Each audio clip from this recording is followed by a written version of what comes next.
avant de reprendre un temps de discussion, je vous propose sans tarder d'écouter le colonel Luc Marchal, officier belge qui fut adjoint du général canadien Dallaire, qui était le commandant donc de la Minuar. Et donc le colonel Marchal, lui, commandait le secteur de Kigali pour la Minuar, la force des Nations Unies. Mon colonel, je vous en prie. D'accord.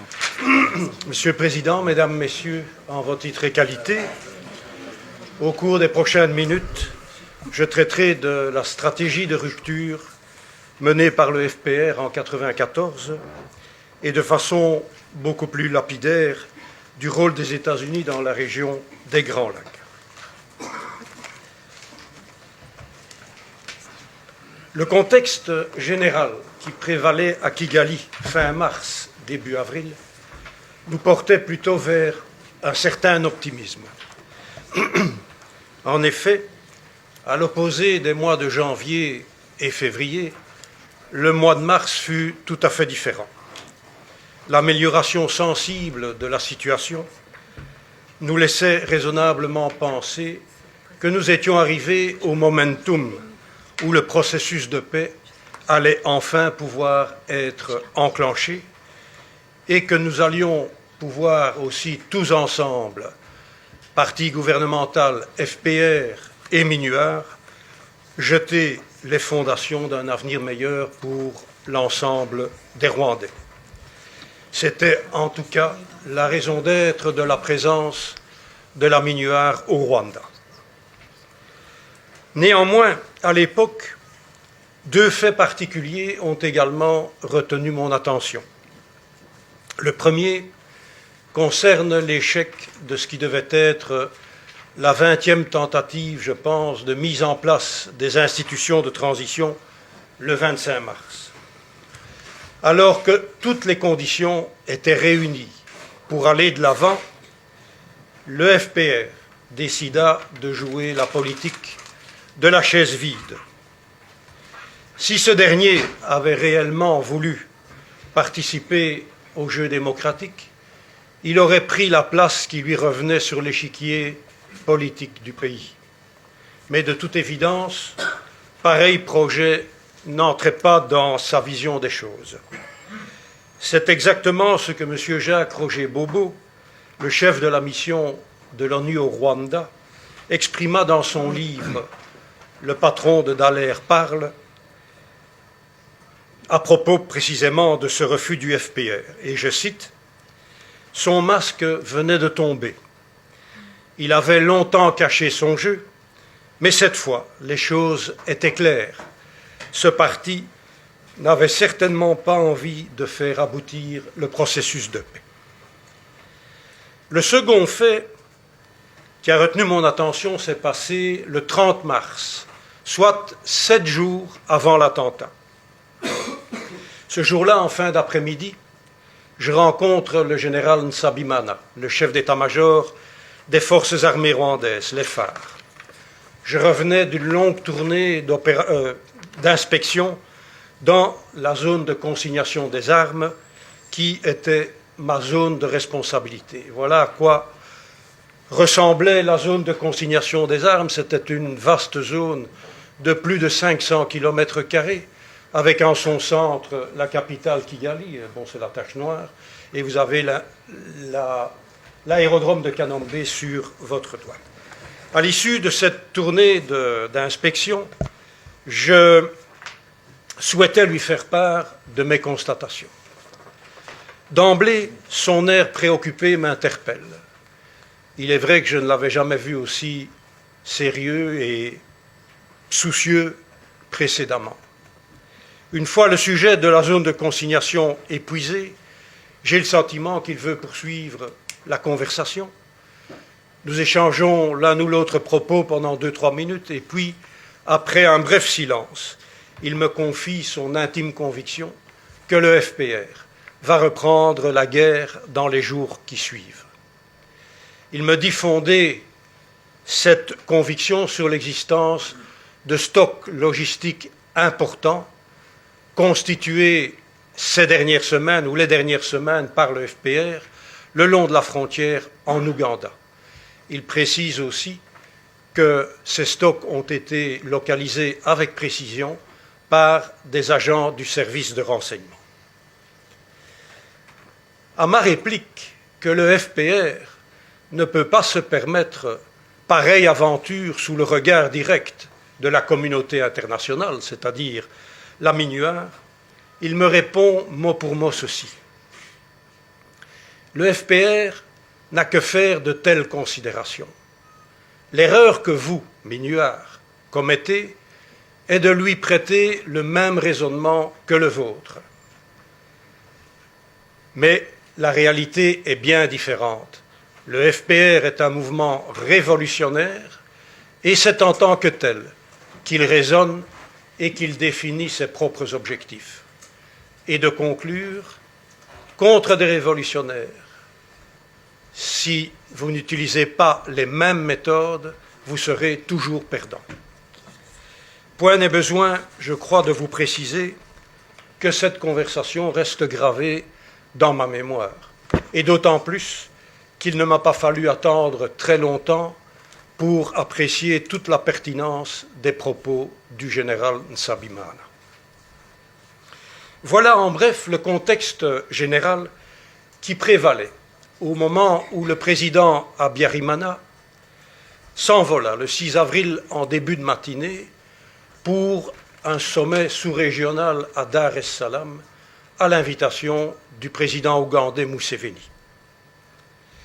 Il y aurait beaucoup à dire au sujet de ce pseudo-sommet, mais le temps fait défaut pour détailler le programme de cette journée, ou plus exactement pour expliquer l'absence totale de véritable programme, si ce n'est de faire en sorte que le plan de vol qui prévoyait un décollage de Dar es Salaam à 17 heures pour un retour encore 2 jours à Kigali, eh bien, ce plan de vol soit largement dépassé et que ce n'est qu'à 19h30 que l'avion présidentiel décolla pour son dernier voyage.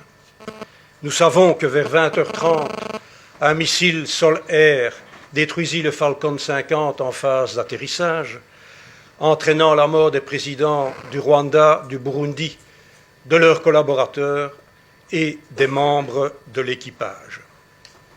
Nous savons aussi que ces premières victimes furent suivies par des millions d'autres.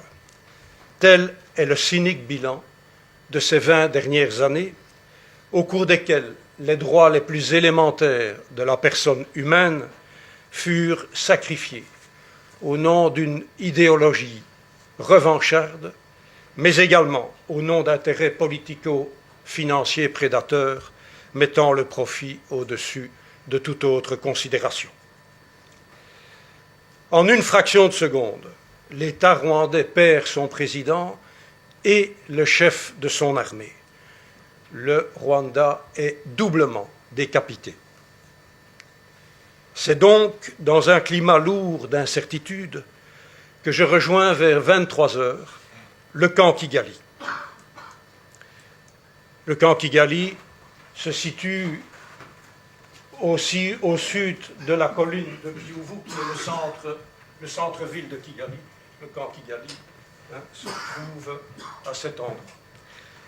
Donc, au camp Kigali, une réunion de crise a été convoquée, à laquelle la MINUAR a également été conviée. À mon arrivée dans la salle de réunion, je ressens physiquement l'ambiance de consternation qui y règne. Je suis en présence d'hommes profondément bouleversés et désemparés par ce qui venait de se passer, et certainement pas en face de conspirateurs. La démarche des officiers présents n'a d'autre but que d'évaluer les conséquences de la disparition du chef de l'État et du chef des forces armées, afin d'éviter que le vide du pouvoir ne débouche sur une situation incontrôlable, couplée à une possible reprise des hostilités entre le FPR et les forces gouvernementales. Sans la moindre ambiguïté, ils font appel à la MINUA pour les aider à gérer cette crise issue de l'attentat, mais aussi pour répercuter vers le Conseil de sécurité leur ferme volonté de mettre le plus rapidement possible les institutions de transition en place, et ce, conformément aux accords de paix d'Arusha. Si des organisateurs de l'attentat s'étaient trouvés à ce moment-là autour de la table, cette réunion se serait déroulée de façon bien différente. Et qui plus est, dans pareille éventualité, j'ai de sérieux doutes que le général Dallaire et moi-même aurions été invités à y participer. Remarquons au passage qu'un coup d'État est une opération qui correspond à des critères que je qualifierais d'universels. Pour garantir le succès de l'opération, on n'y va pas à la petite cuillère, mais tous les éléments disponibles sont injectés dans le scénario de manière à éviter toute surprise désagréable et à mettre le pays devant le fait accompli. Ce n'est, mais alors pas du tout, la situation qui prévalait à Kigali dans les heures qui suivirent l'attentat. Du reste, plusieurs patrouilles conjointes MINUA gendarmerie signalèrent avoir constaté la levée de différents barrages militaires qui se trouvaient en place en début de nuit. Personnellement, et sans la moindre escorte armée, j'ai traversé une partie de la ville vers 2 heures du matin et j'ai pu constater de visu l'absence de tout dispositif ressemblant de près ou de loin à un état de siège. À cette absence de prise en main du pouvoir par l'une ou l'autre faction supposée hostile aux accords de paix d'Arusha ou à la personne du chef de l'État, correspond par contre le démarrage immédiat d'une offensive militaire d'envergure du FPR. Cette offensive, en totale contradiction avec les accords de paix d'Arusha, se terminera 3 mois plus tard par une conquête sans partage du pouvoir. Au plan technique, la simultanéité entre l'attentat et le déclenchement de cette offensive m'amène à formuler les considérations suivantes. Primo, il est impossible de profiter d'une opportunité comme la disparition du président Habyarimana et du général Nsabimana pour improviser une offensive générale mettant en œuvre de nombreuses unités aux missions totalement différentes. Pareil engagement ne peut qu'être le résultat d'un processus majeur de préparation ou de planification, comprenant la conception de la manœuvre sur le plan stratégique, la diffusion des ordres jusqu'aux plus petits échelons et la mise en place de milliers d'hommes dans les positions de départ, prêts à réagir à l'ordre d'exécution. Tout cela ne s'organise pas au claquement de doigts, mais au contraire exige des délais importants et incompressibles. Il ne faut pas avoir suivi le cours supérieur d'état-major pour comprendre cette contrainte. Il y va de l'élémentaire bon sens. Deuxième considération. Le FPR n'aurait pas été en mesure d'assurer le punch et la continuité de son offensive sans la constitution préalable de stocks importants de munitions, d'armements, d'équipements, de matériel divers. Bref, d'une logistique à l'échelle des moyens humains mis en œuvre durant plus de 3 mois d'opération. Il n'y a aucun miracle en la matière, pas d'opération militaire sans logistique adaptée. Ça, c'est une évidence. Or, je l'évoquais il y a quelques instants, c'est bien ce que le général Nsabimana m'avait révélé lors de notre dernière rencontre le 30 mars en fin d'après-midi. Troisième considération, sur les conditions de cette offensive ou, plus particulièrement, sur ses objectifs avoués ou inavoués.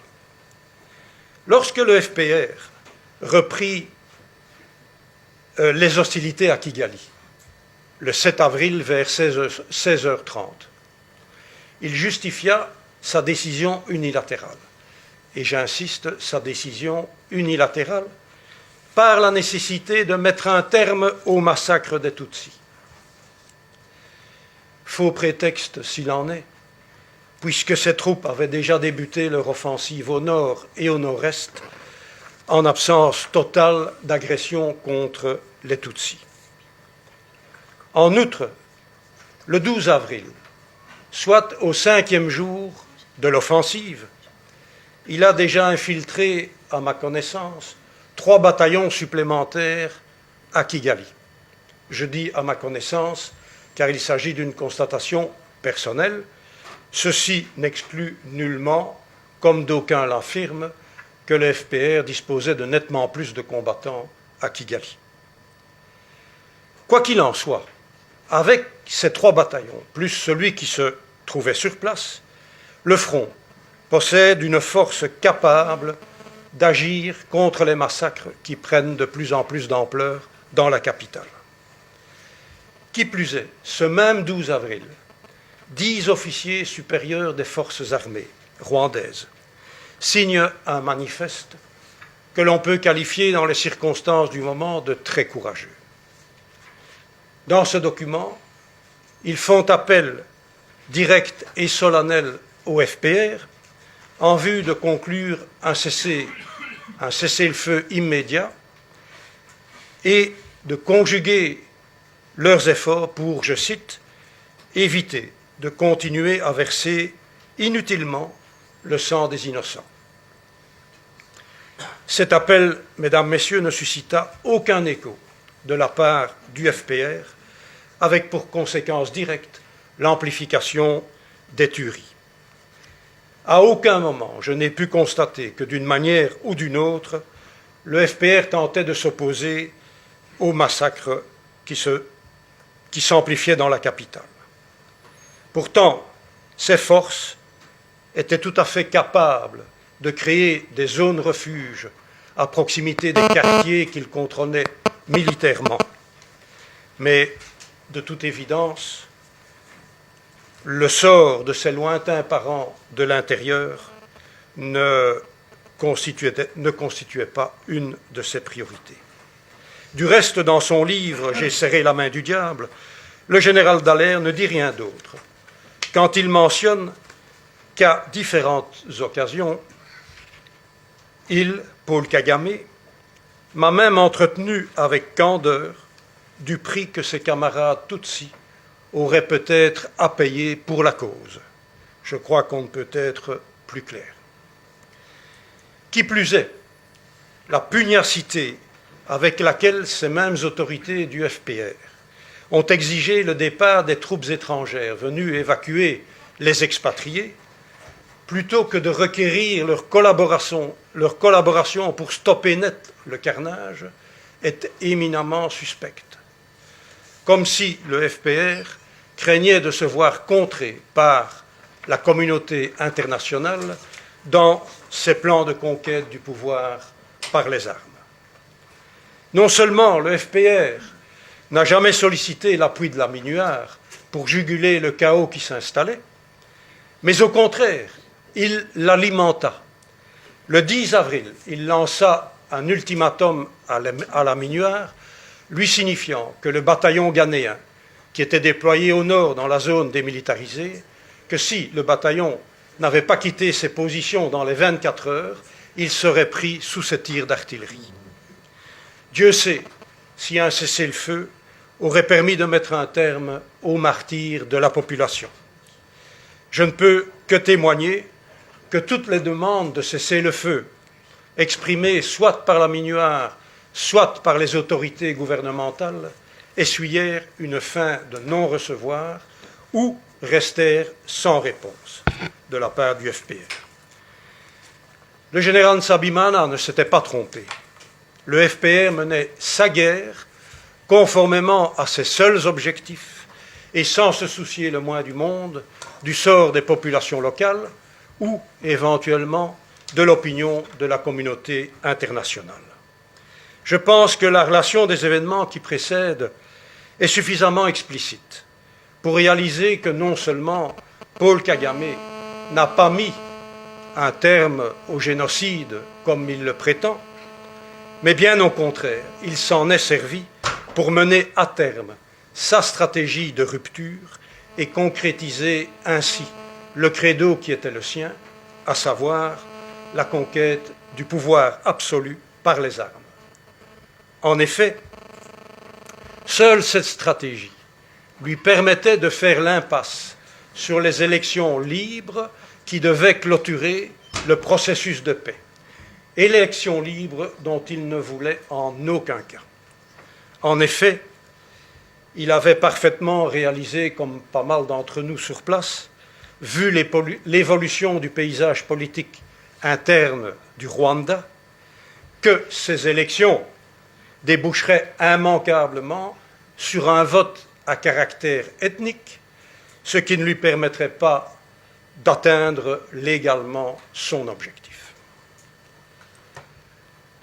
Quant au rôle des États-Unis dans les bouleversements intervenus dans la région des Grands Lacs, je crois qu'il nécessiterait à lui seul un colloque exclusif. Donc le temps de parole qui m'est alloué est pratiquement terminé, et donc je réserve d'éventuelles questions pour après l'exposé. Mais de façon ultra lapidaire, je vous dirais que le seul bon sens permet de réaliser que le FPR n'aurait pas été capable de mener des opérations militaires depuis octobre 1990 sans un appui extérieur significatif. Si la NRA ougandaise, déjà à l'époque sous perfusion anglo-saxonne, a pu dans un premier temps fournir cet appui, l'ampleur des opérations menées par le FPR en 1993 et 1994 exigeait un appui logistique d'une autre importance que seule une grande puissance était en mesure d'assurer. Que dire alors de l'offensive de 1996 qui conduisit les troupes de Kabila père jusque Kinshasa, troupes massivement épaulées par l'armée patriotique rwandaise. Nous n'en sommes plus ici à la dimension du Rwanda, mais d'un pays 89 fois plus grand.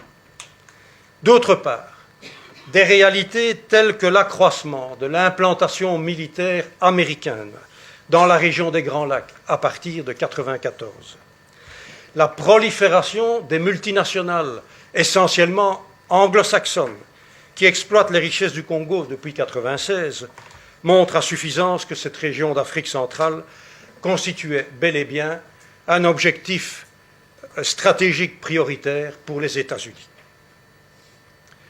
Pareille mainmise sur cette zone d'Afrique n'aurait pas été réalisable à l'époque de la guerre froide, mais la redistribution des cartes sur l'échiquier mondial suite à l'implosion du bloc communiste a redessiné fondamentalement les zones d'intérêt et les zones d'influence en Afrique. Je vous remercie pour votre attention.